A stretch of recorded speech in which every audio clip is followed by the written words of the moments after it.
wabarakatuh. Waalaikumsalam warahmatullahi wabarakatuh. Liridha'illahi ta'ala wa li syafa'ati rasulillah wa li ijabatil mas'ul wa li qada'i hajatina wa li syifa'i jami'i maradina, khususan maradi keluarga kita semua, sihah wal afiyah bi barakatil Fatihah. A'udzu billahi minasy syaithanir rajim. Bismillahirrahmanirrahim. Alhamdulillahi rabbil alamin. Rahmanirrahim. Maliki yaumiddin. Iyyaka na'budu wa iyyaka nasta'in. Ihdinas siratal mustaqim. Siratal ladzina an'amta 'alaihim ghairil maghdubi 'alaihim waladdallin. Amin. Seperti biasa Bapak Ibu, monggo kita awali pengajian pada malam ini dengan membaca Al-Quran surat Al-Baqarah mulai ayat 146 sampai 153. A'udzu billahi minasy syaithanir rajim. Bismillahirrahmanirrahim. Alladzina atainahumul kitaba ya'rifuna kama ya'rifuna abna'ahum wa inna fariqam minhum la yaktumunal haqqa wa hum ya'lamun. Al-haqqu min rabbika fala takunanna minal mumtarin. Kulli wajhatin huwa muwalliha fastabiqul khairat. Aynama takunu ya'ti bikumullahu jami'a. Innallaha ala kulli syai'in qadir. Wa min haitsu kharajta fawalli wajhaka syatral masjidil haram wa innahu lal haqqu min rabbik wa ma Allahu bighafilin amma ta'malun. Wa min haitsu kharajta fawalli wajhaka syatral masjidil haram wa haitsu ma kuntum fawallu wujuhakum syatrahu li alla yakuna illa alladziina zalamu fala takhshawhum wakhshawni wa li utimma ni'mati 'alaikum wa la'allakum tahtadun. Kama arsalna fikum rasulam minkum yatlu 'alaikum ayatina wa yuzakkikum wa yu'allimukumul kitaba wal hikmata wa yu'allimukum ma lam takunu ta'lamun. Fadhkuruni azkurkum washkuri wa la takfurun. Ya ayyuhalladzina amanu ista'inu bis-sabri was-shalah. Innallaha ma'as-sabirin. Shadaqallahul azim. Bismillah, alhamdulillah, wassalatu wassalamu ala rasulillah, amma ba'd.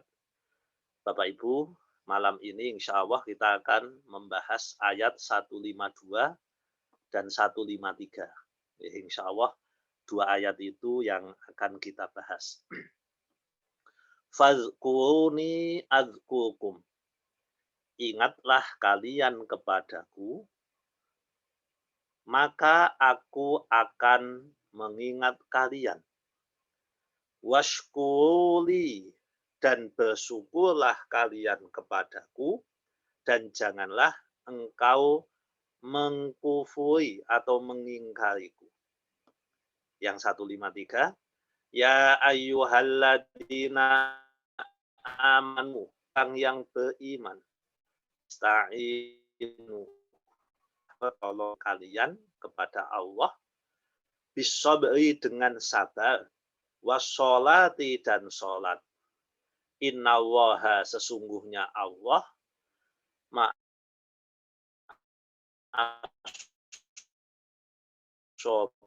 ini sangat relevan untuk kita bahas pada malam ini. Nah, yang pertama, Bapak Ibu, bahwa Allah mengingatkan kepada kita agar kita untuk senantiasa zikir.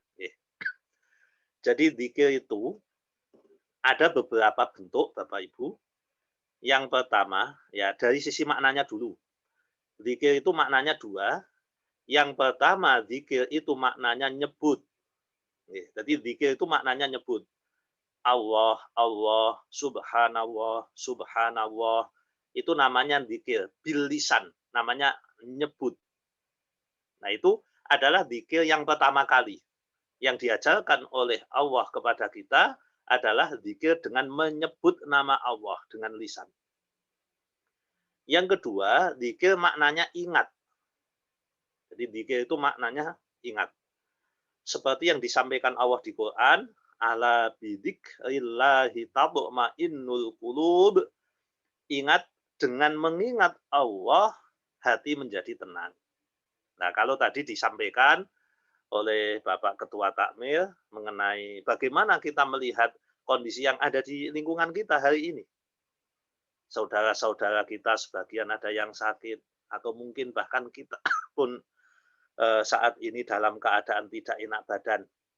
Nah, ketika kita tidak enak badan, ketika kita sakit, maka secara ikhtiar dohir, kita akan mencari obat. Itu ikhtiar dohir. Tapi ikhtiar batinnya kita dengan berzikir kepada Allah. Sebagaimana di sini disebut, fadhkuruni, berzikirlah kepada Allah. Dengan apa? Banyak Bapak Ibu. Kalau umpamane kita mau mendawamkan, seperti yang dianjurkan oleh Nabi dan juga oleh ulama masa lalu, kita itu di saat ada wabah seperti ini, ada kondisi yang tidak menyenangkan, maka kita dianjurkan berzikir. Apa zikir kita? Bilisan ini, cukup dengan lisan. Yaitu doa yang mungkin pernah saya sampaikan, Bismillahilladzi la yadurru ma'asmihi syai'un fil ardi wala fis sama'i wa huwas samiul alim. Itu include di ayat ini, fadhkuruni. Ingatlah kalian kepadaku. Sebutlah namaku, kata Allah. Jadi dengan zikir model seperti itu. Atau panjenengan bisa berdoa dengan doa Nabi. A'udzu bi kalimatillahit tammati min syarri ma khalaq. Itu cara kita merespon ayat ini, Bapak Ibu. Al-Baqarah 152, fadhkuruni, maka sebutlah namaku. Sebutlah namaku, kata Allah. Jadi cukup dengan berzikir. Nah, zikir itu dibaca kapan? Para ulama menyebutkan boleh dibaca pagi dan sore, atau dibaca ba'dal maktubat, sesudah sholat wajib. Sebagai apa itu? Sebagai hisen. Hisen itu bahasa Arab ya. Bahasa Indonesia ini ya tameng. Kalau kita bicara vaksin itu ada imunitas, ya kalau bicara zikir itu ada tameng namanya hisen. Sebagaimana dawuh Allah di dalam Al-Quran, Bapak Ibu, panjenengan bisa ngecek di surat At-Thariq ayat 4. Panjenengan bisa buka di surat At-Thariq ayat 4. Allah dawuh, in kullu nafsin lamma 'alaiha hafid. Nah, mungkin Bapak Ibu banyak yang hafal. In kullu nafsin lamma 'alaiha hafid. Sesungguhnya setiap jiwa manusia, sesungguhnya setiap manusia itu ada namanya hafid, Bapak Ibu. Apa hafid? Hafid adalah penjaga. Jadi saya jenengan itu diberi penjaga oleh Allah. Siapa penjaganya? Malaikat. Namanya apa? Malaikat hafadhah. Jumlahnya berapa? 160. Banyak sekali Bapak Ibu. Sebagaimana yang disebutkan oleh Imam Al-Qurtubi. Beliau menyampaikan bahwa yang menjaga itu 160 bagi mukmin. Kalau manusia secara umum di surat Al-Ra'd disebut yahfazunahu min amrillah, Allah menjaga manusia baik mukmin maupun itu jumlah 10. Nah, adanya penjagaan yang disampaikan oleh Allah kepada manusia itu salah satu penguatnya adalah zikir, Bapak Ibu. Salah satu penguatnya adalah menyebut asma Allah. Makanya siapa yang membaca doa yang tadi kita sampaikan, Bismillahilladzi la yadurru ma'asmihi syai'un fil ardi wala fis sama wa huwas samiul alim. A'udzubillahi min syarri ma khalaq. 3 kali sesudah sholat wajib memberi kekuatan kepada malaikat yang menjaga diri kita. Itu zikir dengan menyebut. Jadi kita lakukan.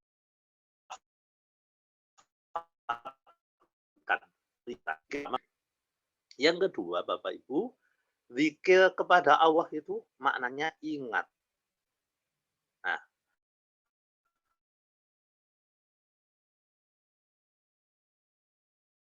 perlu kita ya. Karena kita ini adalah sekaligus menciptakan nasib manusia. Allah menciptakan manusia sekaligus menciptakan rezeki manusia. Allah menciptakan manusia, alam semesta sekaligus Allah menciptakan desain apa yang harus terjadi. Nah, ini kita perlu ingat Allah, Bapak Ibu. Kita perlu ingat Allah. Saat kita sakit,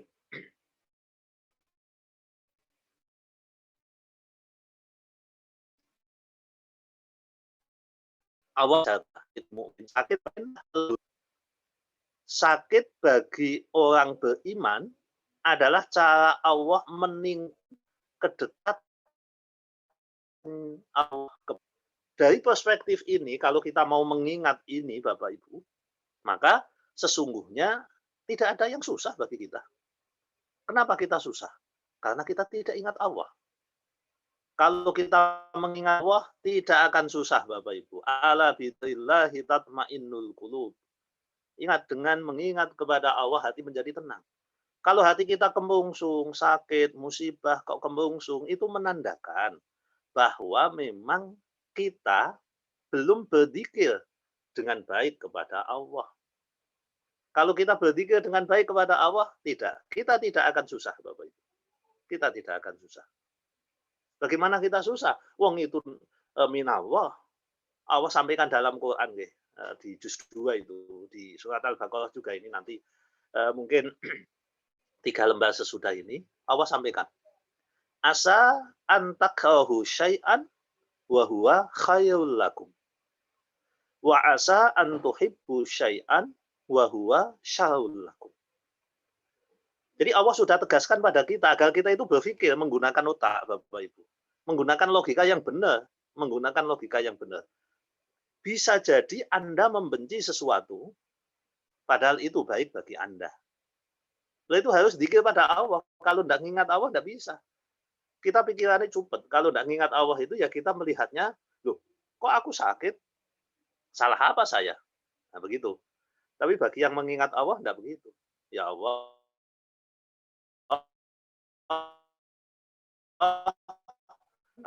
ini diberikan dalam rangka untuk menguatkan kita.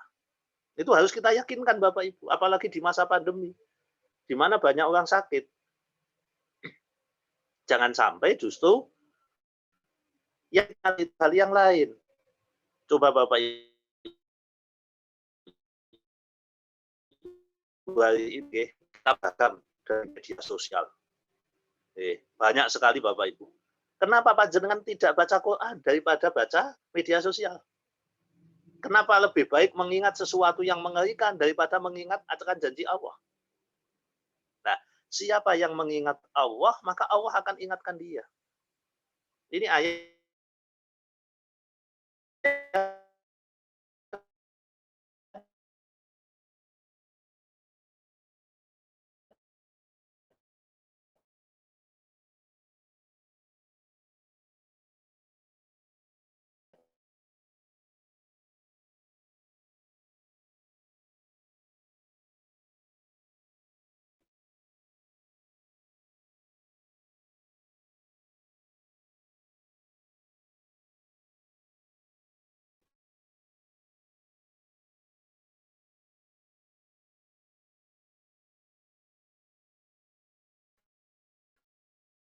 152. Fadkuruni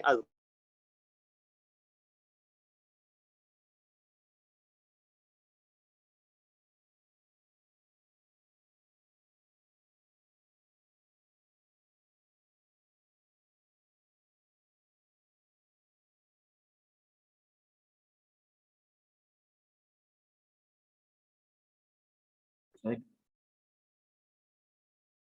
Mungkin Ustadz Baidowi lagi mendapat gangguan signal.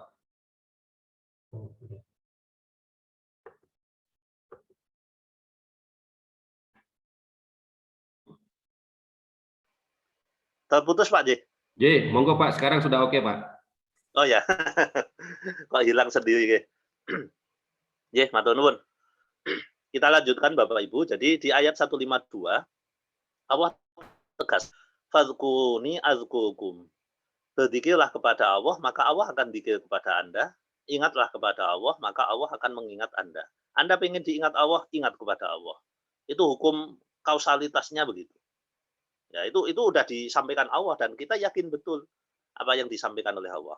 Karena Bapak Ibu, kalau kita lihat ya beberapa informasi hari ini kan banyak orang stres, banyak orang mengeluh, banyak orang tidak punya harapan, banyak orang yang begini dan begitu. Itu semua terjadi bukan karena penyakit Bapak Ibu. Penyakit itu hanya wasilah. Kejadian itu terjadi karena dia tidak zikir sama Allah. Kalau dia zikir sama Allah tidak begitu. Apa yang terjadi pada Nabi Ayub? 18 tahun beliau disiksa sedemikian rupa oleh Allah dengan ujian penyakit. Tapi toh beliau enjoy saja. Karena apa? Beliau senantiasa berzikir kepada Allah, mengingat kepada Allah. Jadi kita banyak cerita seperti itu Bapak Ibu. Orang mampu tanggung sesuatu yang berat karena dia mengingat Allah. Dan salah satu bentuk mengingat Allah itu Bapak Ibu, biasakan kita ucapkan bismillah dalam hal apapun. Jadi upayakan bismillah dalam hal apapun dan alhamdulillah dalam hal apapun. Itu yang bisa kita lakukan. Bismillah, alhamdulillah. Bismillah, alhamdulillah. Maka kemudian Syekh Mutawali Asy'arawi itu pernah cerita. Suatu saat ada seseorang yang datang kepada beliau, kemudian dia itu mengeluh. Seakan-akan hidup ini kok enggak berkah. Ada apa? Kenapa bisa seperti itu? Maka yang beliau sampaikan adalah kamu kurang dzikir ini. Kamu kurang dzikir. Yang sederhana saja yang bisa kamu lakukan. Ucapkan bismillah sebelum apapun dan ucapkan alhamdulillah sesudah apapun. Itu yang disampaikan oleh Syekh Mutawali Asy'arawi.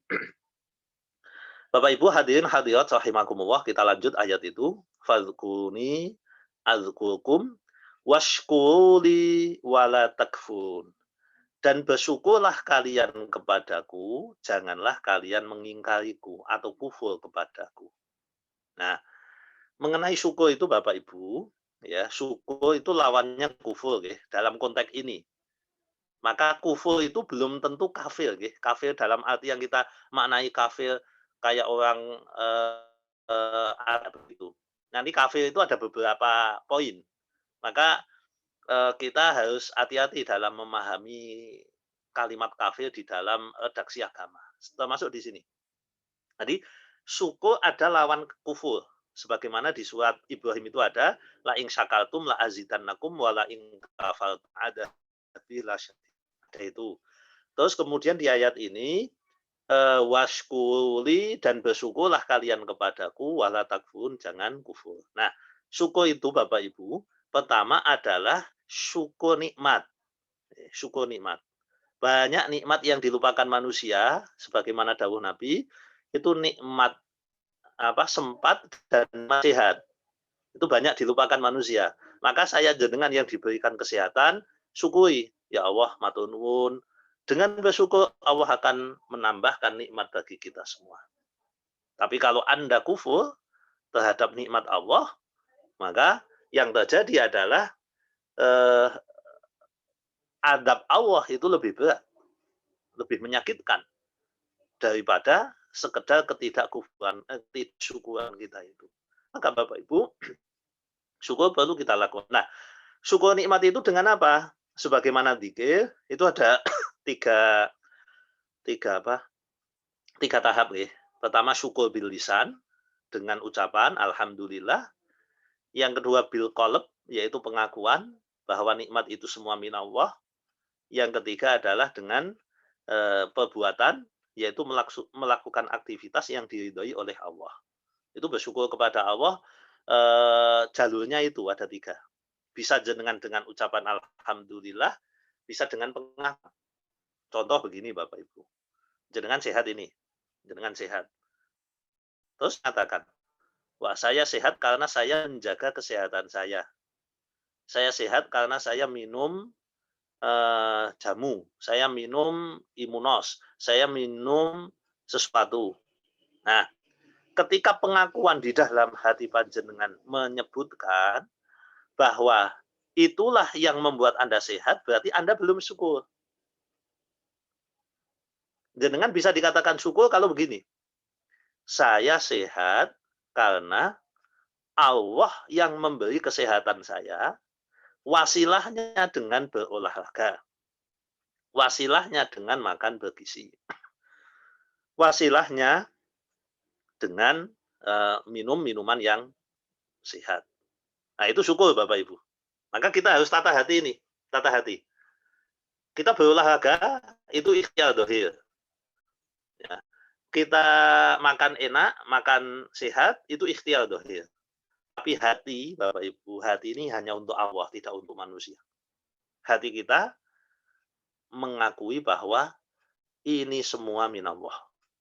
Saya sehat, alhamdulillah ya Allah. Ini semua dari Engkau, bukan dari yang lain. Bukan dari yang lain. Nah, itu syukur Bapak Ibu. Siapa yang mampu begitu, Allah akan kasih tambahan. Ya, siapa yang mampu begitu? Karena hatinya sudah benar ini. Hatinya sudah melakukan apa yang semestinya. Jadi syukurnya adalah bil qalb. Terus yang ketiga, syukurnya adalah bil arkan namanya, dengan anggota badan. Anggota badan kita itu kan melakukan aktivitas Bapak Ibu. Tangan kita berbuat, kaki kita berbuat, mata kita melihat, telinga kita mendengar. Itu semua adalah wujud dari apakah kita syukur atau kufur. Gampang Bapak Ibu. Nek jenengan mendengarkan pengajian, berarti jenengan syukur nikmat telinga. Kalau panjenengan membaca Al-Quran dengan mata panjenengan, berarti panjenengan sedang bersyukur atas nikmat mata. Tapi sebaliknya, jika panjenengan justru mendengarkan hal-hal yang negatif, yang dilarang oleh Allah, maka yang terjadi, jenengan sedang kufur kepada Allah. Padahal perintah washkuri wala takfurun. Bersyukurlah dan jangan kufur. Itu yang di ayat 152. Berikutnya yang 153 Bapak Ibu.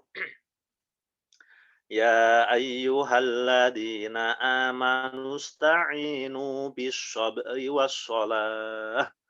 Wahai orang yang beriman, ista'inu. Ista'inu itu maknanya begini Bapak Ibu, isti'anah. Isti'anah itu minta tolong. Jadi kalau umpamanya saya minta tolong, tolong ambilkan air. Itu namanya isti'anah. Jadi minta tolong. Tolong ambilkan air. Atau saya minta, tolong antarkan saya ke bandara. Nah, itu namanya isti'anah. Nah, isti'anah itu ada dua, Bapak Ibu. Isti'anah bil makhluk dan isti'anah bil khaliq. Isti'anah minta tolong kepada makhluk dan isti'anah kepada Allah.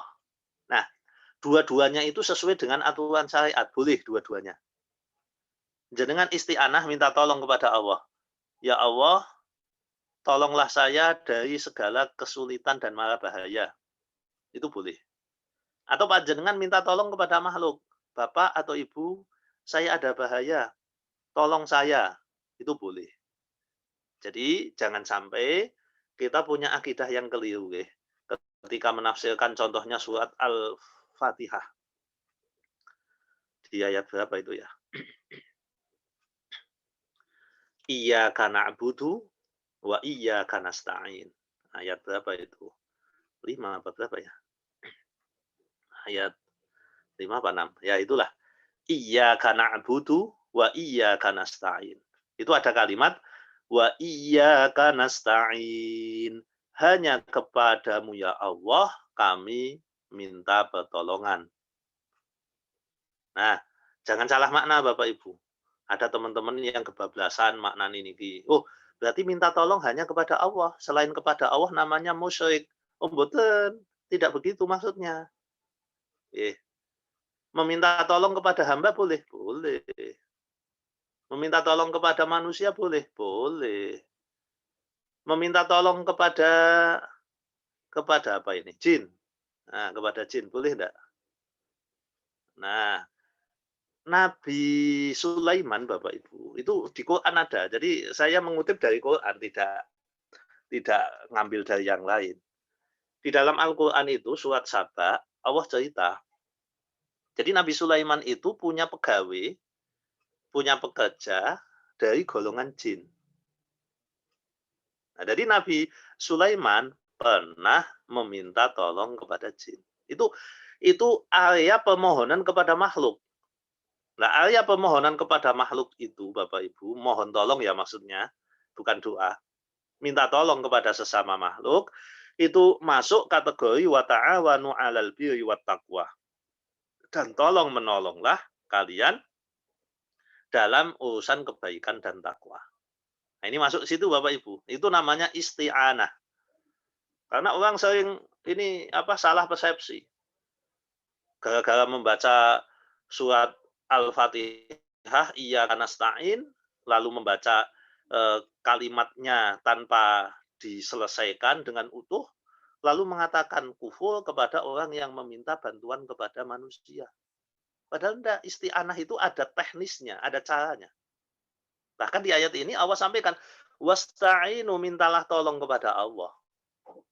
Kalimat Allahnya tidak ada di situ. Wasta'inu, mintalah tolong, itu kepada Allahnya itu tafsir.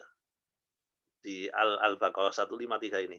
Mintalah tolong kalian. Bisobri, dengan sabar. Loh, sabar itu apa kok dimintai tolong? Sabar itu apa? Nah, sabar di sini namanya wasilah, Bapak Ibu.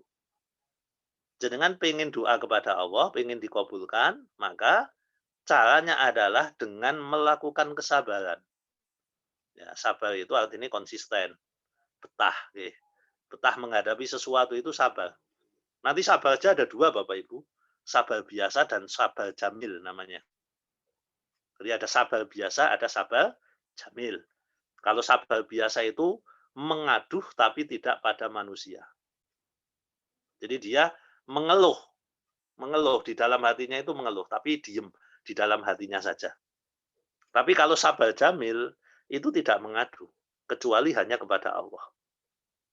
Ketika ada apa-apa, dia mengadunya hanya kepada Allah, tidak kepada manusia. Itu namanya sabar jamil.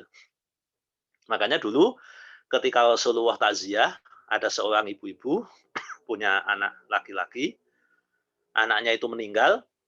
Nah, ketika anaknya itu meninggal, anak semata wayang, lalu Rasulullah menyampaikan, isbiri, sabarlah kamu wahai perempuan. Sabarlah kamu wahai ibu. Apa yang disampaikan? Ngomong enak, ngelakoni angel. Nah, itu kata perempuan tadi. Maka Rasulullah mengatakan, ya udah kalau begitu. Rasulullah pergi meninggalkan ibu tersebut, kemudian ada yang menyampaikan, kamu kok ngomong begitu? Tahukah kamu siapa tadi yang ngomong? Dia adalah Rasulullah.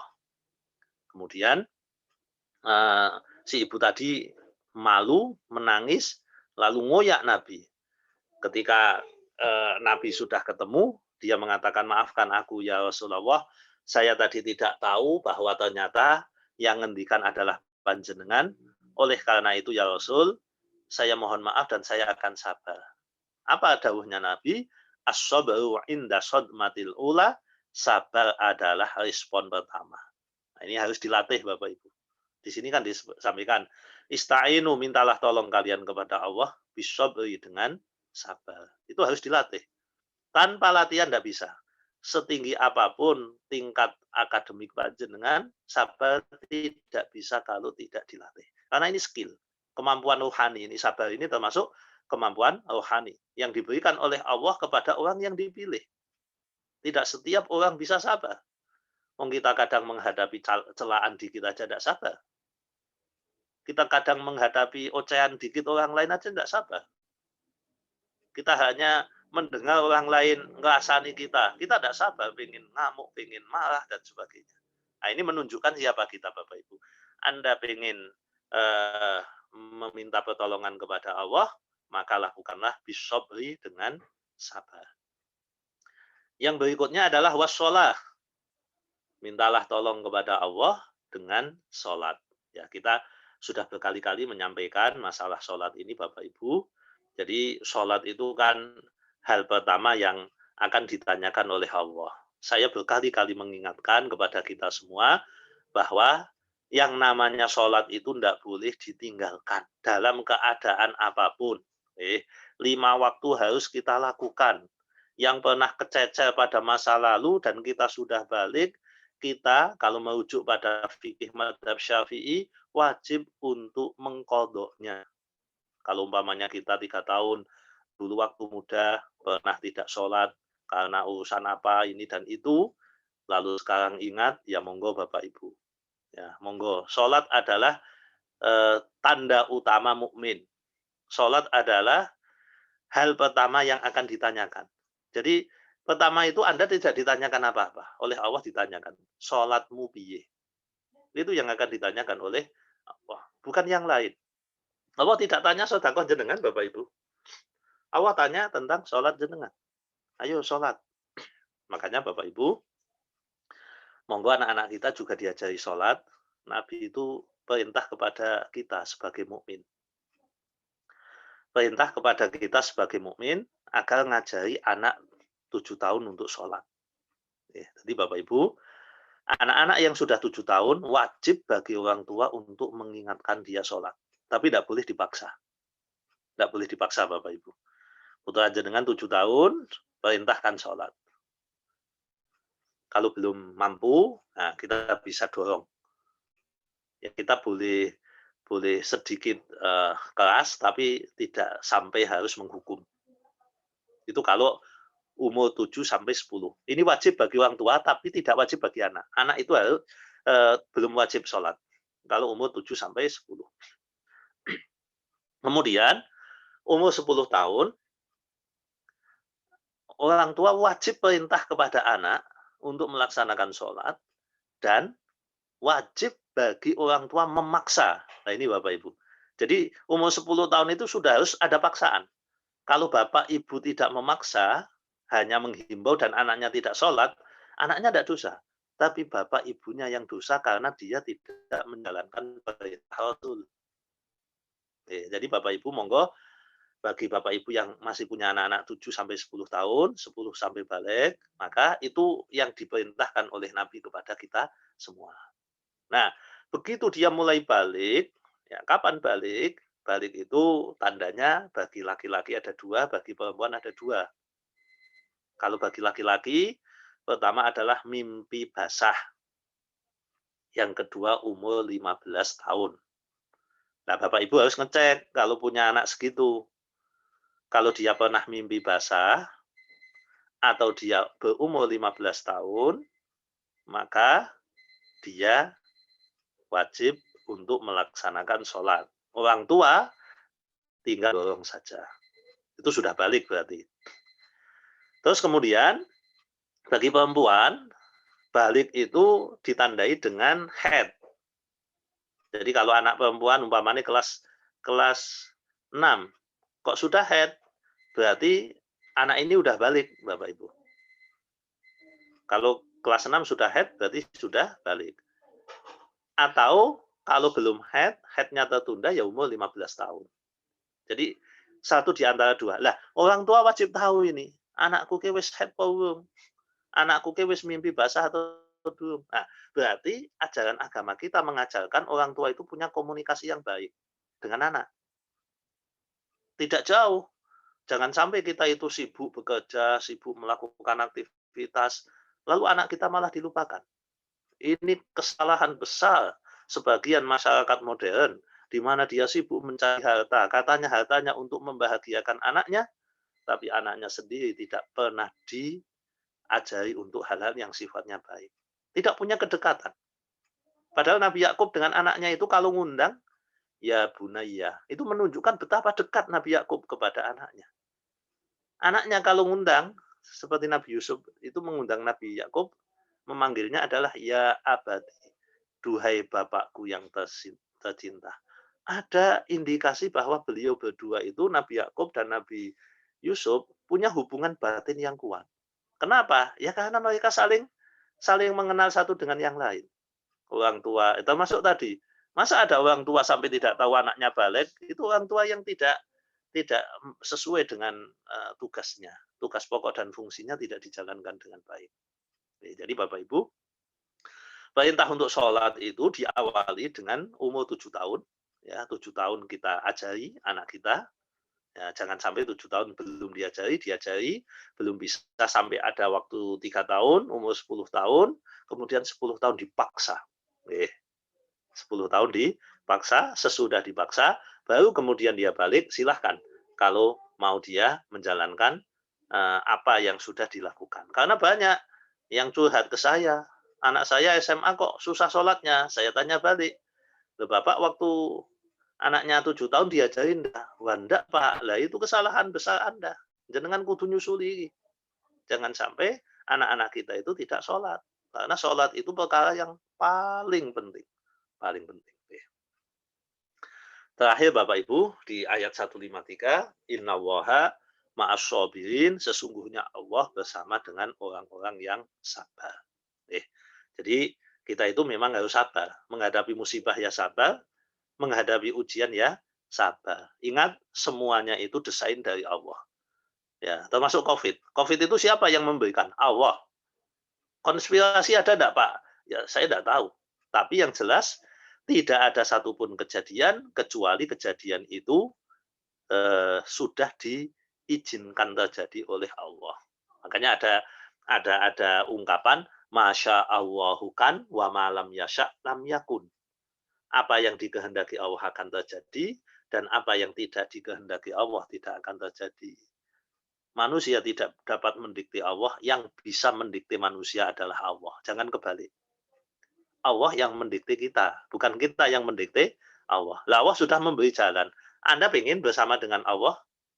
Nah, ini ada ayat yang mengingatkan kita, innallaha ma'as-shabirin. Jadilah orang-orang yang sabar. Oke. Bapak Ibu hadirin hadirat rahimakumullah. Mungkin itu yang bisa saya sampaikan. Semoga manfaat. Kurang lebihnya mohon maaf. Monggo bisa dilanjutkan dengan tanya jawab. Oke, terima kasih. Waalaikumsalam warahmatullahi wabarakatuh. Monggo Ustadz mungkin untuk minum sejenak. Para jamaah yang ingin ada pertanyaan ataupun ada keluh kesah ataupun mungkin atau minta petunjuk untuk doa, kira-kira monggo kita berikan waktu dan kesempatan yang ingin bertanya. Langsung saja, silakan. Mic-nya dinyalakan dulu kalau ingin bertanya. Oh ya, sebentar Pak, saya tak ambil minum. Nggih, nggih, nggih.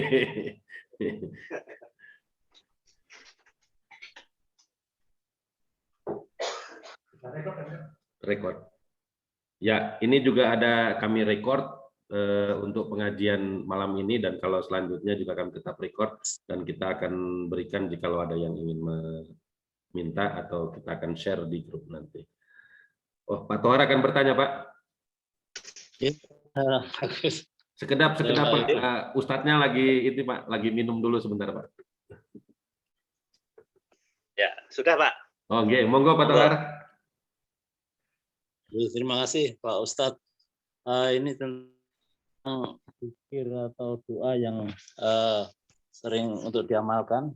Nah, ini bagaimana dengan ini Pak Ustadz, ada 7 ayat dalam Al-Quran, itu mulai surat At-Taubah ayat 1, qul yusibana ila ma katabahu wa lana, yang artinya tidak sekali-kali akan menimpa kami melainkan apa yang telah ditetapkan oleh Allah bagi kami.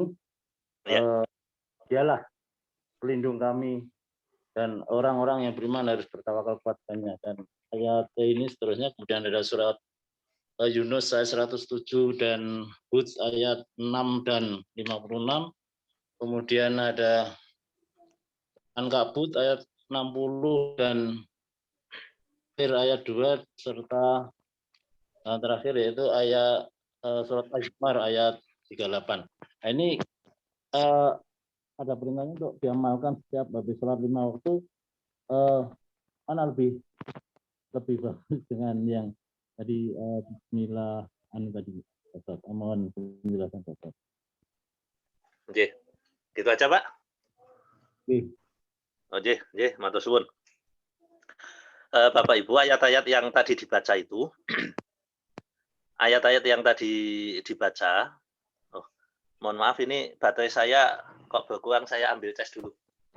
Iya.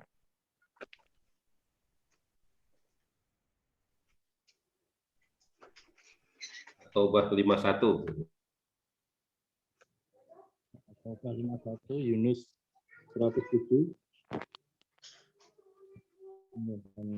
Hud surat ayat 6 dan 56. Kemudian Ankabut ayat 60. Surat Fatir ayat 2 dan Az-Zumar ayat 38.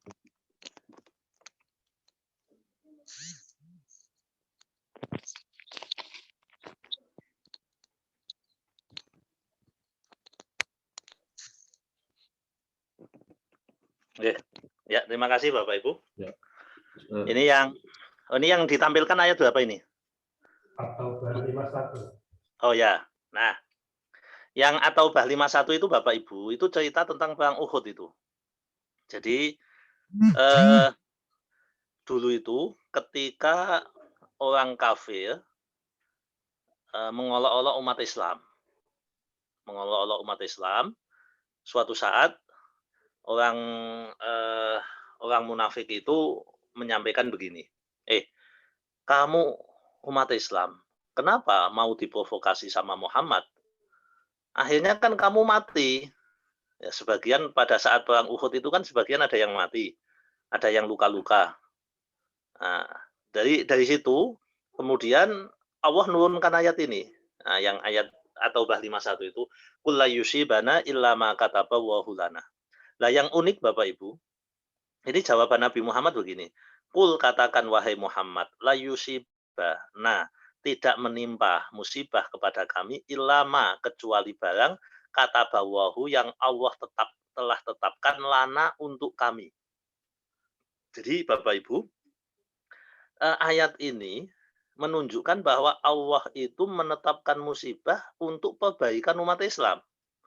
Kalau kita belajar ilmu bahasa Arab, jadi lam dengan ala itu beda. Itu kan ada lana, maka tabawahu lana itu, yang lana itu. Nah di situ itu lana.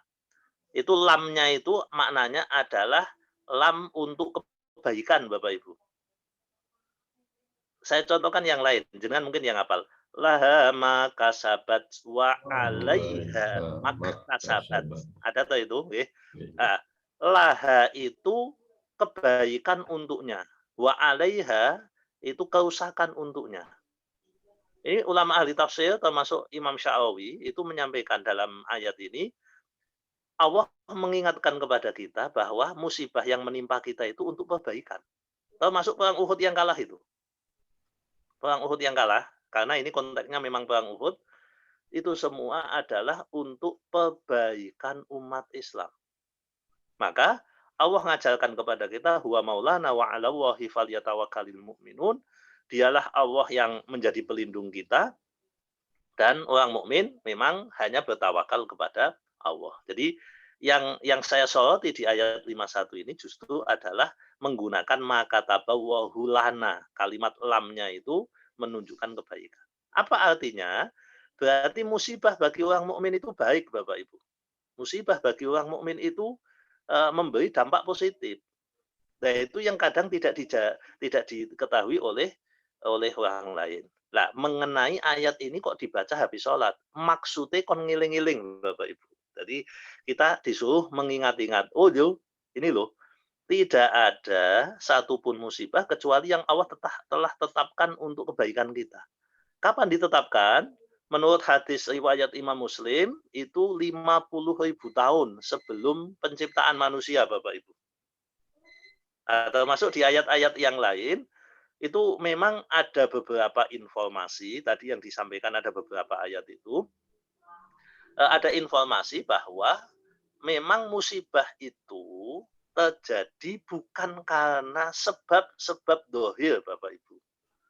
Tapi musibah itu terjadi sesuai dengan rencana Allah jauh sebelum Allah menciptakan bumi.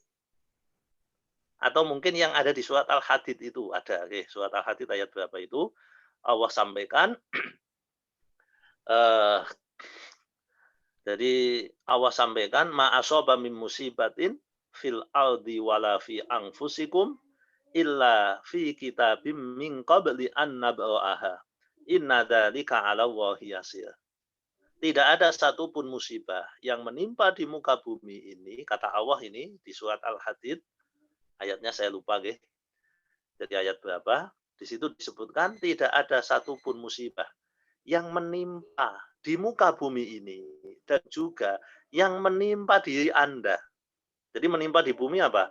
Tanah longsor, banjir, kebakaran, kemudian meteor jatuh, itu menimpa bumi. Menimpa kita, sakit, berkurangnya harta, macam-macam. Itu dawuhnya Allah cetoh, dan ini memang harus kita yakini. Jadi mukmin harus kita yakini. Itu semua sudah ditetapkan sebelum Allah menciptakannya. Makanya zikir kepada Allah yang masuknya ke situ. Sehingga kalau tadi pertanyaannya, Pak Ustadz, ini masalah, nah ini udah ditampilkan, ayat berapa ini? Ayat 22 ya? Ya. Jadi itu yang 22 ma'asaba min musibatin fil ardi wala fi anfusikum illa fi kitabin min qabli an nabraha inna dzalika 'ala Allahi yasir. Ini jelas Bapak Ibu. Mukmin sudah punya panduan kok, menghadapi musibah itu sudah punya panduan. Bahkan di ayat berikutnya Allah tegaskan, itu kalau jenengan lihat ayat 23-nya, likaila ta'sau 'ala ma fatakum wala tafrahu bima atakum. Itu alasannya kenapa Allah tegaskan ayat 22 agar panjenengan tidak putus asa, Bapak Ibu, atas apa yang tidak tercapai. Kita punya cita-cita tidak tercapai kan kadang sedih, jengkel, murung dan seterusnya. Nah, dengan mengetahui ayat 22, likaila ta'sau 'ala ma fatakum. Sebaliknya, Anda sukses, Anda hebat, uangnya banyak, kedudukan tinggi, jabatan melambung, finansial luar biasa. Loh, Allah sampaikan wala tafrahu bima atakum. Supaya Anda juga tidak berlebihan dalam bersukacita atas apa yang Allah berikan kepada Anda. Nah, jadi ayat-ayat ini kalau memang dibaca itu tujuannya mengingatkan. Nah, tujuannya mengingatkan, masuknya ke dzikir qalbi ini Bapak Ibu, ke dzikir qalbi mengingatkan bahwa musibah apapun yang menimpa manusia itu semuanya adalah kehendak Allah. Sehingga kita apabila terkena kita bisa lebih nyaman, lebih enjoy dalam menghadapi musibah tadi. Nah, mengenai yang saya baca tadi itu dawuhnya Nabi bismillahilladzi la yadurru ma'asmihi syai'un fil ardi wala fis sama wa huwas samiul alim atau a'udzu bikalimatillahi tammati min syarri ma khalaq.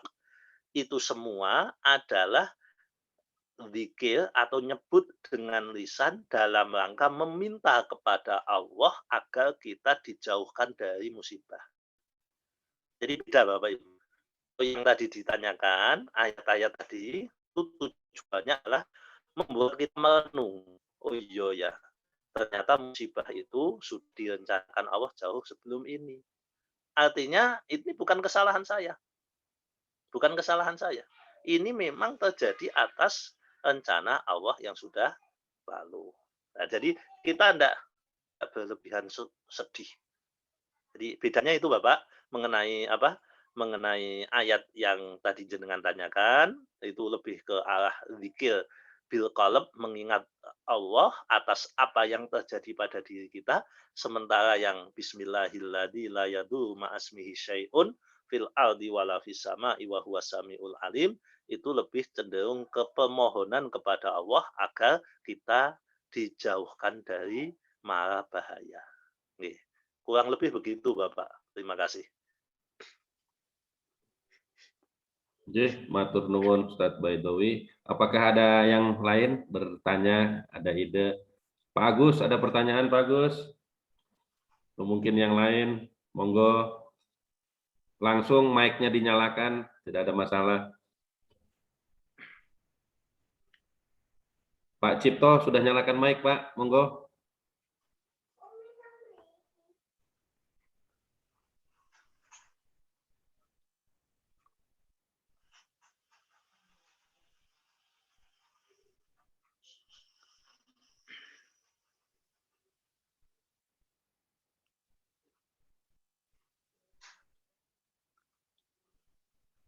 Tidak ada suara, Pak.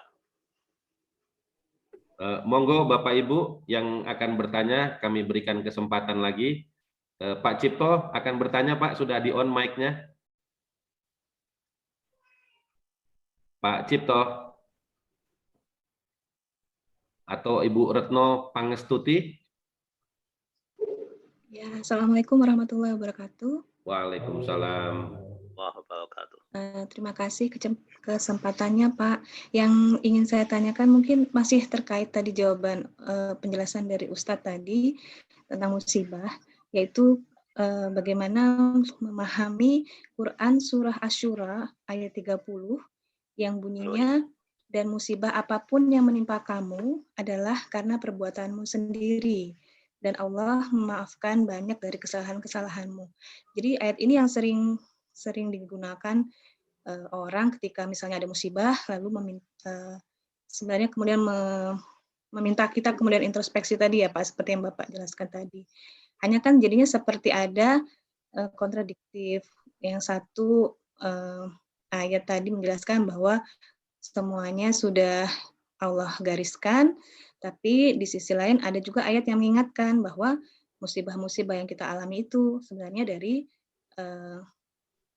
kesalahan kita sendiri gitu. Misalnya juga kalau terkait kesehatan Pak, kalau saya juga ingin minta pandangan, ada seperti misalnya Ustadz Danu gitu ya, yang khusus dia sering mengaitkan penyakit-penyakit fisik yang dialami itu dengan tadi yang Bapak sampaikan juga kurangnya kita dekat kepada Allah atau ada kesalahan-kesalahan atau ada karakter-karakter khusus yang kita miliki sehingga kemudian menimbulkan musibah atau penyakit pada kita. Terima kasih Pak. Assalamualaikum warahmatullahi wabarakatuh. Waalaikumsalam warahmatullahi wabarakatuh.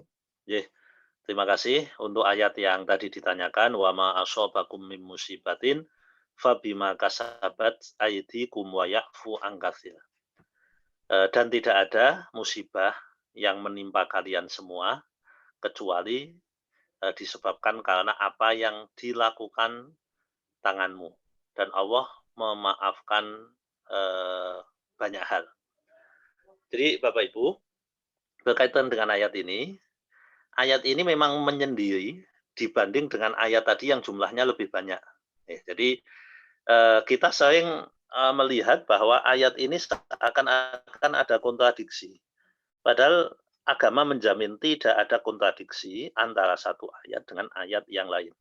Jadi Bapak Ibu, tidak ada satu kontradiksi pun antara ayat ini dengan surat Al-Hadid, dengan surat At-Taubah yang kita jelaskan. Loh, kalau tidak kontradiksi, bagaimana penjelasannya, Pak? Nah, ini Bapak Ibu gini. Jadi kita itu dalam pembahasan agama itu punya dua dimensi. Ya. Pertama adalah hakikat, yang kedua adalah syariat. Ya, itu istilah saja. Kita boleh menggunakan bentuk lain lah. Bisa menggunakan hakikat atau kausalitas, monggo.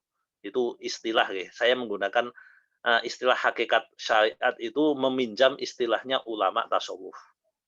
Nah, apa yang dimaksud di sini Bapak Ibu gini. Jadi apa yang akan menimpa manusia itu kan tidak lepas dari perbuatan manusia itu sendiri. Menurut ayat ini. Padahal di sana disebut bahwa musibah itu sudah direncanakan Allah pada masa lalu. Titik temunya di mana? Titik temunya begini. Contoh, ini contoh saja ya Bapak. Contoh, seseorang dikehendaki oleh Allah di 50.000 tahun yang lalu, ya sebelum penciptaan manusia, dia kena COVID. Oke. Dikehendaki. Jadi sudah ditulis. Di Lauhil Mahfudz sudah ditulis. Dikehendaki kena COVID. Atau dia dikehendaki kecelakaan. Oke. Nah, apa yang terjadi tadi Bapak Ibu, itu kita bicara hakikat. Makanya kita bicaranya adalah zikir kepada Allah, mengingat Allah. Bahwa tidak ada satupun kecuali sudah direncanakan oleh Allah. Nah, lalu bagaimana ayat ini? Ayat ini menunjukkan bahwa sebagaimana dawuhnya Nabi di satu hadis, orang itu akan bertindak untuk mencapai takdirnya. Jadi kalau orang ini dikehendaki Allah untuk kena COVID umpamanya, maka Allah akan mengurangkan imunnya dia dengan perbuatan dia sendiri.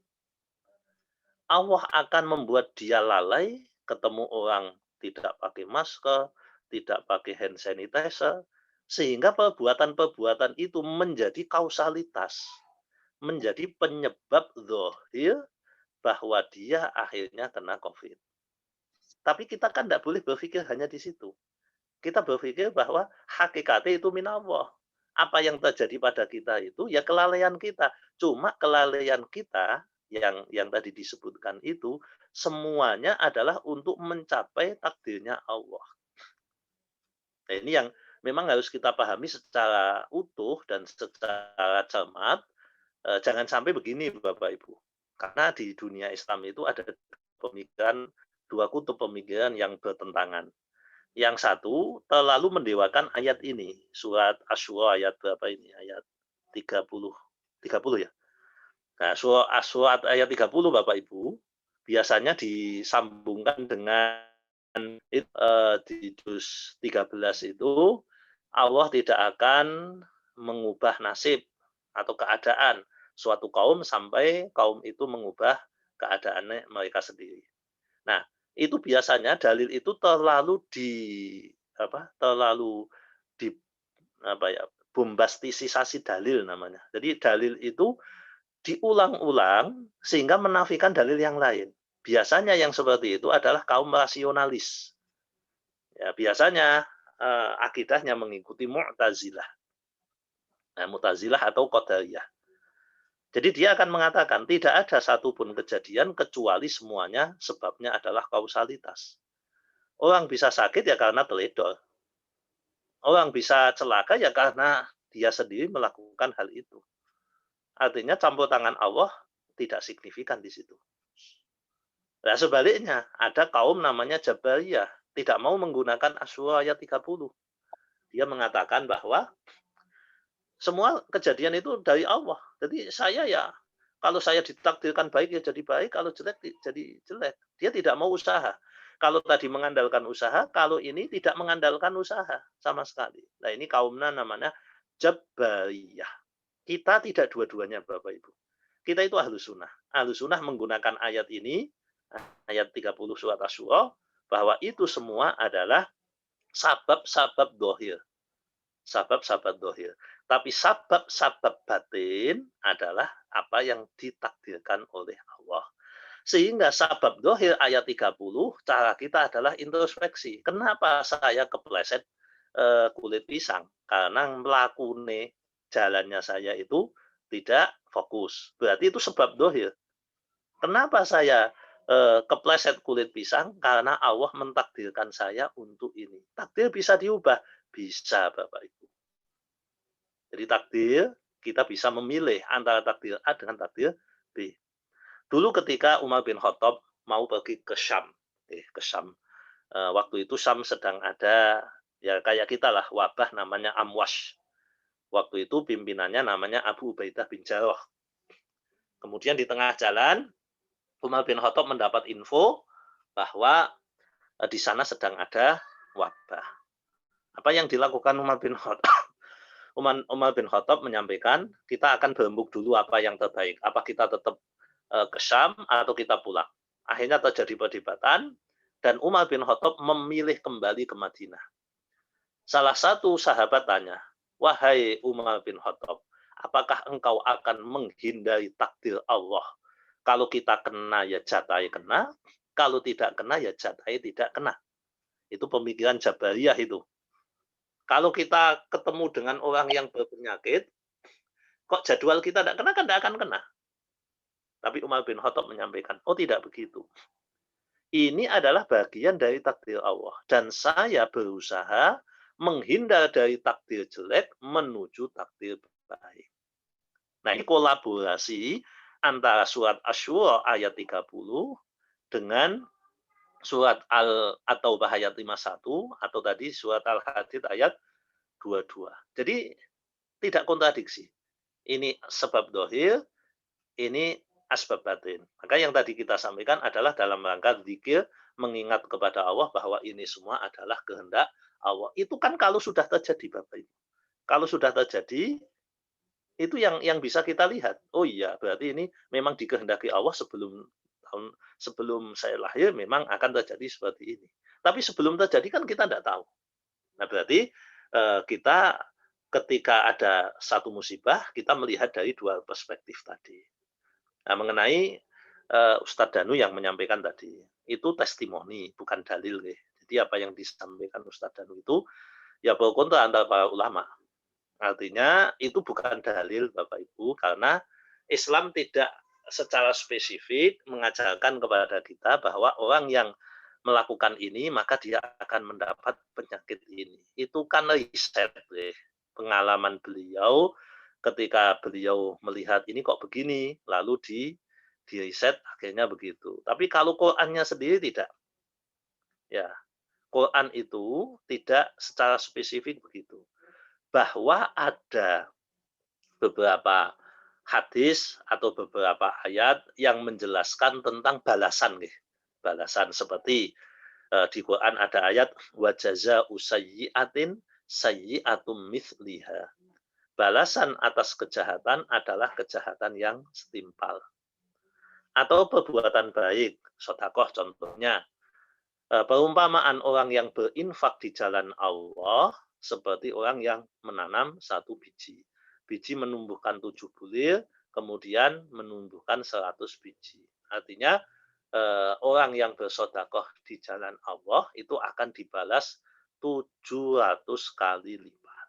Nah, apakah pertanyaannya kemudian, apakah itu di dunia atau di akhirat? Nah, ini Bapak Ibu. Menurut pandangan para ulama yang muktamad, bahwa balasan perbuatan manusia di dunia itu di akhirat, Bapak Ibu. Jadi ketika ada orang dosa, balasannya di mana? Di akhirat. Ada beberapa yang dipercepat, seperti durhaka kepada orang tua. Dan ayat 30 surat Asy-Syura pun begini. Anda itu salah. Dengan kesalahan Anda itu, panjenengan dapat musibah. Tadi yang saya baca yang ditanyakan itu. Jadi Anda itu salah. Dengan kesalahan Anda itu, Anda dapat musibah. Tapi ingat, Allah memaafkan banyak hal. Nih, Allah memaafkan banyak hal. Jadi kebanyakan yang salah kita itu udah dimaafkan Bapak Ibu. Karena akan di akhirat. Apalagi kalau panjenengan membaca akhir surat Fatir Bapak Ibu sebelum Yasin Basis.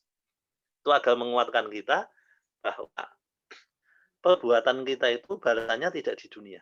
Jenengan bisa cek ya di akhir surat Fatir juz 22 sebelum Yasin. Di situ Allah sampaikan seandainya Bapak Ibu perbuatan manusia itu dibalas. Perbuatan manusia itu dibalas. Walau yakhitu wahun nasab manusia itu mata ka'ala dhuhriha min dabah. Tidak akan tersisa di muka bumi ini hewan melata pun. Artinya Bapak Ibu, seandainya kita itu dibalas di dunia, bagaimana yang digambarkan oleh Ustadz Danu tadi, ya makanya kan itu debatable ya. Tentu kita boleh berbeda pendapat. Jadi seandainya setiap kesalahan kita, durhaka pada orang tua, punya karakter ini, lalu dibalas di dunia. Dibalas di dunia atas kesalahan itu. Apa yang terjadi menurut ayat ini? Mata ka'ala dhuhriha. Mati semua Bapak Ibu. Tidak ada hewan yang bisa hidup. Jadi kalau bahasa saya, radiasi amal jelek atau radiasi dosa itu lebih dahsyat daripada radiasi nuklir. Nah ini mataoka ala dhuhriha min dabah. Makanya Allah sampaikan walaki yu'akhiruhum ila ajalim musamma. Tapi itu ditunda. Kapan penundaannya Bapak Ibu? Nanti kalau sudah kiamat. Besok di akhirat. Kalau sudah datang masanya, maka sesungguhnya Allah itu maha melihat. Jadi menunggu mana yang harus dibalas atas kejahatan. Jadi kejahatan manusia itu Bapak Ibu dalam bahasa usul fikih namanya mustahikun lil iqab. Ya, kejahatan saya jenengan perbuatan dosa kita itu fikih namanya mustahikun lil iqab. Berhak untuk mendapat sanksi. Berhak loh Bapak Ibu. Tidak pasti. Setiap kejahatan kita itu berhak dapat sanksi. Ini namanya mustahikun lil iqab. Nanti kalau kita tobat, maka Allah akan menghapus sanksinya. Kalau kita sakit, dan sakit itu menghapus, maka Allah akan menghapus sanksinya. Atau kita melakukan aktivitas tertentu. Contohnya, ini sebentar lagi kan mau puasa 9 Dzulhijjah, Bapak Ibu. Nah, puasa 9 Dzulhijjah itu kan menghapus dosa 1 tahun yang lalu kan. 1 tahun yang lalu, dan 1 tahun yang akan datang. Artinya kalau panjenengan melakukan itu, kan tadi, berarti jenengan pernah melakukan kejahatan, kemaksiatan, dosa kepada Allah. Anda tertulis mustahikun lil iqab. Ini pantas disiksa, pantas dibalas. Tapi apa dibalas langsung? Oh enggak. Nah nanti kalau ada peleburnya, seperti jenengan puasa itu, maka tulisan itu dihapus. Nah, artinya testimoni yang disampaikan tadi, termasuk ungkapan yang disampaikan Ustadz Danu dan sebagainya, bahwa ini penyakit karena perbuatan A bisa benar, tapi itu testimoni. Kalau dalil agamanya dari Al-Quran, dari hadis Nabi, secara spesifik, Allah tidak mempercepat untuk mengadab manusia di dunia atas perbuatannya, tapi ditunda sampai masa-masa tertentu. Saya kira itu, Ibu. Terima kasih.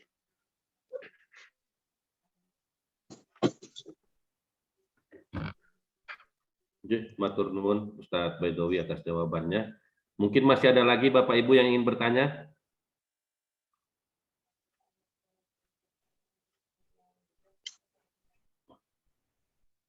Oh, Pak Cipto suaranya enggak kedengeran, Pak.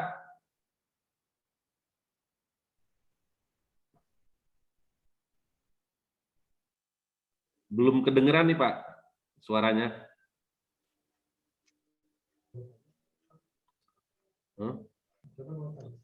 Pak Cipto.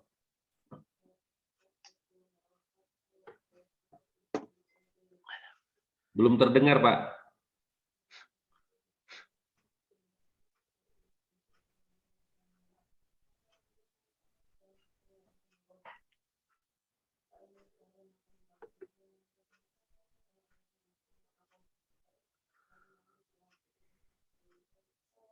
Belum terdengar, Pak. Belum terdengar, Pak Cipto. Nyun sewu, Pak. Apa ada yang bisa mendengar Pak Cipto?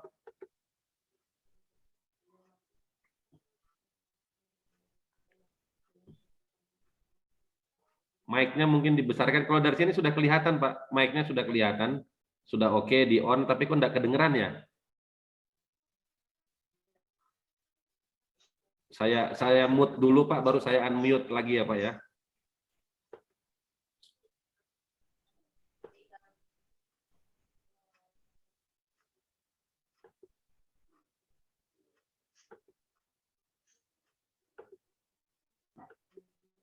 Nggak bisa ya? Atau kalau memang ini pakai chat, Pak Cipto, pakai chatting, diketik, Pak, di kolom chat, nanti kami bisa membaca apa yang akan ditanyakan oleh Pak Cipto.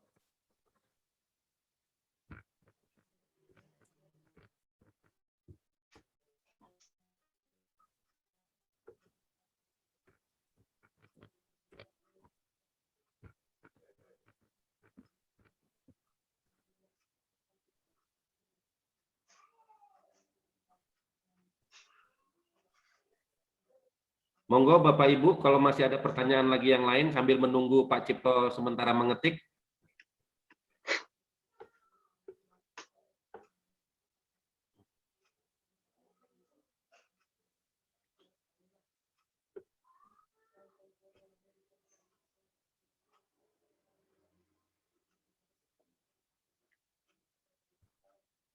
Sebentar.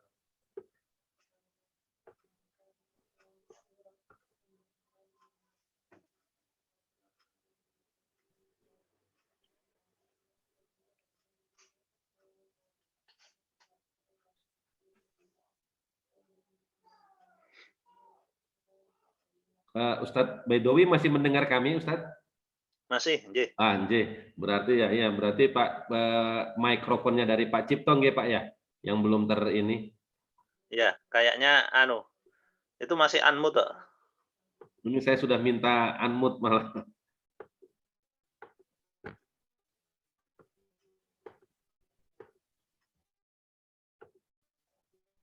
Ya, saya sudah minta unmute, belum di ini terus. Nggih. Mungkin juga kami menunggu diketik. Apa ada pertanyaan lagi? Kalau tidak ada pertanyaan, mungkin kami bisa selesaikan dan Ustadz minta berdoa dulu dari Ustadz Baidowi sebelum menutup acara pada pengajian pada malam hari ini.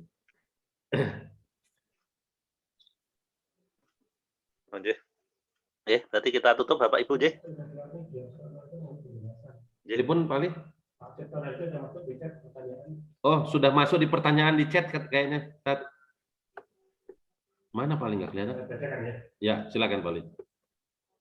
Assalamualaikum Pak Ustadz Baidowi. Saya membacakan pertanyaan dari Pak Cipto yang di chat. Dalam surat Munafikun ayat 10, mohon penjelasan mengapa sedekah lebih utama daripada sholat. Monggo. Wassalamualaikum warahmatullahi wabarakatuh. Terima kasih. Bapak Ibu, di surat Al-Munafikun itu kan ada perintah, ya ayyuhalladzina amanu anfiqu mimma razaqnakum min qabli ayyatiya ahadakumul maut fayaqula rabbi laula akhartani ila ajalin qarib fa asaddaqa wa akum minash-sholihin. Sebenarnya di situ tidak membahas tentang lebih utama, Bapak Ibu. Jadi gini, proses kehidupan kita ini Bapak Ibu kan ada beberapa proses, nggih. Ada beberapa proses. Kita itu kalau nanti sudah meninggal, kan kita tidak bisa ngapa-ngapain Bapak Ibu. kita tidak bisa ngapa-ngapain. Nah, karena kita tidak bisa ngapa-ngapain, maka yang bisa kita lakukan adalah dengan melakukan sesuatu yang bisa kita dapat kebaikannya sesudah kita mati. Oke. Nanti di alam kubur itu belum ada pertanyaan sholat, Bapak Ibu. Oke. Tadi yang saya sampaikan, loh, Pak, katanya apa yang ditanyakan pertama itu kan sholat. Itu bukan di alam kubur. Yang ditanyakan adalah di alam akhirat, yaumul hisab. Ya, jadi tolong dibedakan Bapak Ibu, di kubur itu belum ada pertanyaan sholat. Belum ada pertanyaan sholat. Tapi di kubur, orang-orang itu sudah diperlihatkan sebagian pahala. Sebagian pahala. Nah, karena diperlihatkan sebagian pahala, maka orang di dalam kubur itu menyesal. Ya Allah, kok saya tidak bersedekah? Padahal saya punya uang. Padahal saya punya kemampuan. Kok saya tidak bersedekah? Nah, padahal Bapak Ibu, bagi orang yang sudah meninggal, sedekah atas nama beliau itu bisa. Beda dengan sholat. Beda dengan sholat.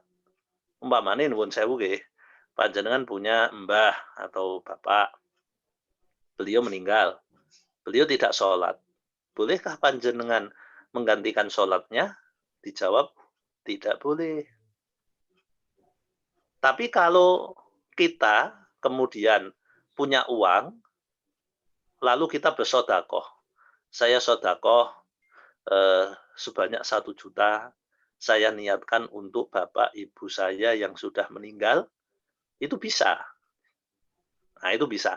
Makanya orang-orang mati itu disebut di surat Al-Munafikun ini, mereka itu sesudah meninggal, hatta ida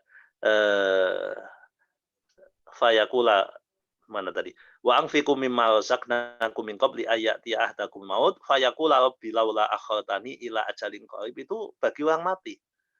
Dia pengen sedekah dan dia pengen jadi orang soleh. Karena apa? Karena sedekah itulah yang diperlihatkan teman-temannya dapat, dia tidak dapat. Yang kemudian dianjurkan untuk bersedekah sebanyak-banyaknya sebelum mati. Kita juga punya solusi Bapak Ibu atas ayat ini. Ya. Kalau umpamane kita semua, ya, karena kita mungkin punya kebutuhan nggih, punya kebutuhan uang, harta. Nah, tapi kita agak males ini, agak pelit ini ceritanya begitu. Supaya besok di akhirat, bukan, di alam kubur kita tidak mengucapkan kalimat ini, apa yang bisa panjenengan lakukan? Yaitu dengan berwasiat. Jenengan bisa wasiat. Wasiatnya begini. Saya kalau meninggal, maka saya umpamanya sedekah 10% dari total aset saya. Atau maksimal 33%, 33,3 Jenengan bisa itu.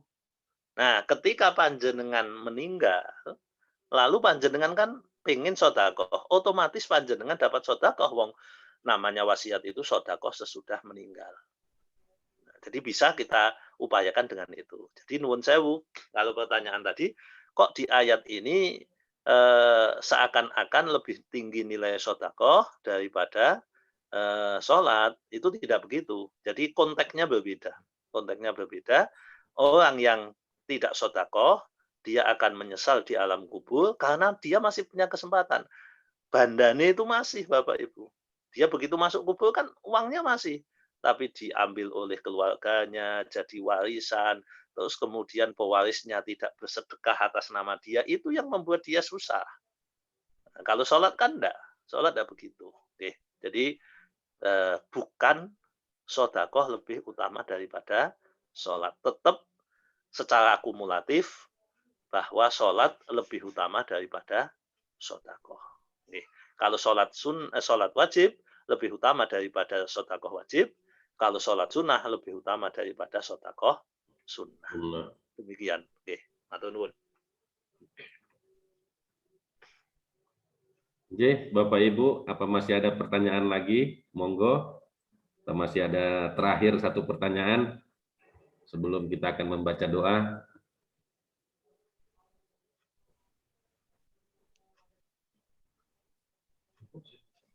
Oke, Mekaten Ustadz Baidowi, alhamdulillah sudah tidak ada lagi yang bertanya untuk malam ini. Mari sama-sama kita tutup dengan doa, bacaan doa dari Ustadz Baidowi.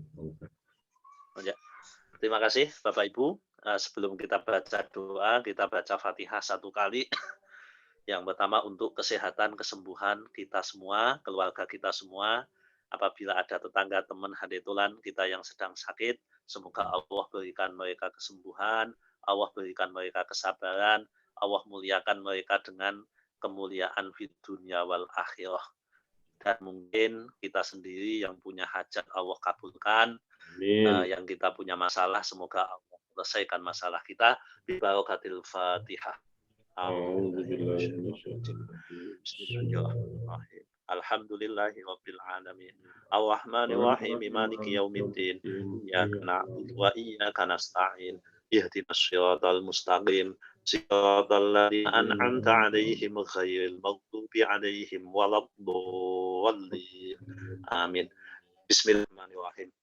Allahumma sholli wa sallim wa barik ala sayyidina Muhammad wa ala ali sayyidina Muhammad. Alhamdulillahi rabbil alamin. Allahumma ighfir lana dzunubana wa liwalidina warhamhum kama rabbawna shighara. Allahumma a'inna ala dzikrika wa syukrika wa ibadatik. Allahumma inna nas'aluka shihhah wal afiyah. Inna nas'aluka al afiyah wa tamam.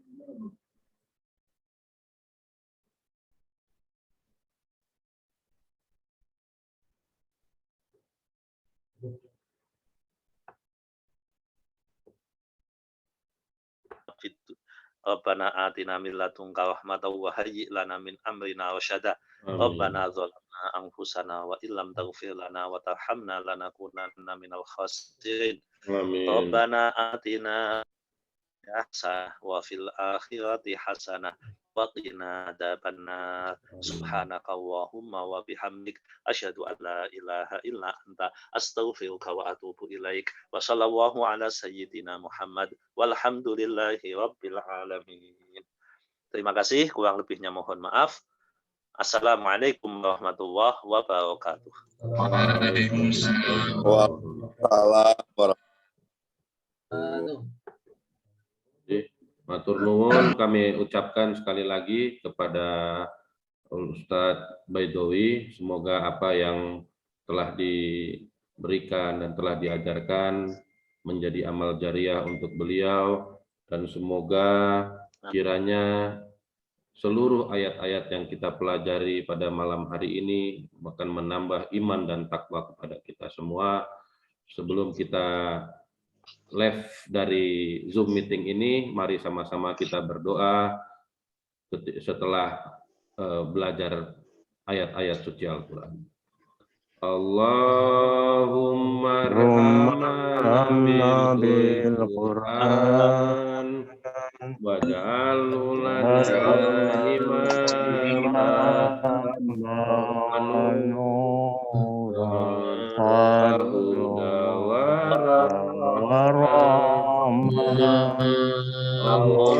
Allahumma zakirna minhu majahilna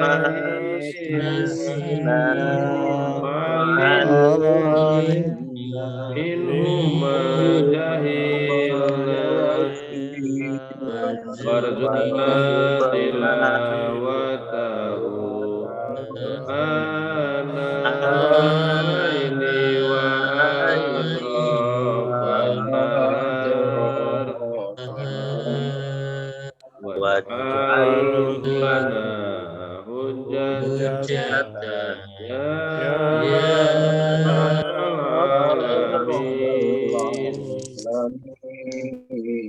Semoga ayat-ayat yang telah kita pelajari dan kita bacakan pada malam hari ini akan menjadi pengobatan buat kita semua, akan menambah iman kepada kita semua dan memberikan juga kekuatan untuk menghadapi di masa-masa pandemi ini. Matur nuwun Bapak Ibu, matur nuwun Al Ustaz Amin, Baiduri. amin, amin. Terima kasih ya, atas segala nasihat dan pembelajarannya pada malam hari ini. Kami ucapkan terima kasih. Semoga kita dapat melanjutkan kembali pengajian online yang seperti ini. Wabillahi taufik wal hidayah. Wassalamualaikum warahmatullahi wabarakatuh. Waalaikumsalam warahmatullahi wabarakatuh. Amin, amin, amin. Amin. Allahumma sholli ala Muhammad. Allahumma sholli ala Muhammad. Waalaikumsalam warahmatullahi wabarakatuh. Waalaikumsalam. Makasih Bapak Ibu, mohon izin live. Assalamualaikum warahmatullahi wabarakatuh. Jadi Pak Angel, matur nuwun Pak Angel. Aman ya Pak? Aman, Om Agus, sehat-sehat ya. Aman.